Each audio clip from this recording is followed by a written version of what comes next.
جب رب راضی ہونے لگتا ہے تو بندے کو اپنے عیبوں کا پتہ چلنا شروع ہو جاتا ہے، اور یہی اس کی رحمت کی پہلی نشانی ہوتی۔ اس شخص کے ساتھ اپنی زندگی گزارے جو آپ کو خوش کرے، نہ کہ اس شخص کے ساتھ جو آپ کی زندگی اجیرن کر دے۔ ان لوگوں کو اپنی ترجیحات میں کبھی شامل مت کرے جب وہ آپ کو اس وقت میسر ہو جب انہیں بات کرنے کے لیے کوئی نہ ملا۔ جس جگہ تم نے اپنا سکون گنوایا ہو اس جگہ دوبارہ کبھی مت جاؤ۔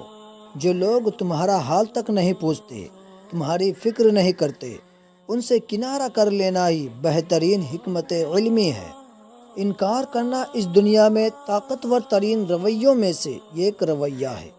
حق بات کہو اور لوگوں کو خوش کرنے والے نہ بنو۔ جتنا ہو سکے تم خود پر توجہ دو، کیونکہ جتنی توجہ تم خود پر دو گے اتنا ہی تم کو لوگوں کی ضرورت کم محسوس ہوگی۔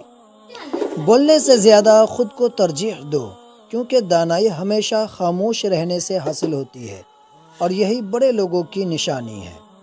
علم پھیلانا اتنا بڑا ثواب ہے جس کا انعام آپ کو پوری زندگی ملتا رہے گا۔ بڑے لوگوں کی نصیحتوں پر عمل کرو، لیکن ہر ایک کی نصیحت سے بچو، کیونکہ جاہل لوگ بھی ایک دن بوڑھے ہو جاتے ہیں۔ کچھ لوگوں کو پتہ ہی نہیں چلتا کہ ان کے کچھ فیصلے ایسے ہوتے ہیں جو فاصلوں کا باعث بن جاتا ہے۔ اپنے اندر برداشت پیدا کرے۔ معلوم نہیں کہ کون کون آپ کو برداشت کر رہا ہے، لہٰذا آپ بھی برداشت کرنا سیکھیں۔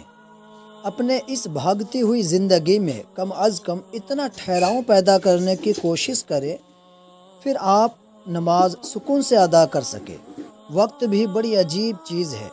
کچھ لوگوں کا وقت گزرتا نہیں اور کچھ کے پاس لوگوں کے لیے وقت ہوتا نہیں۔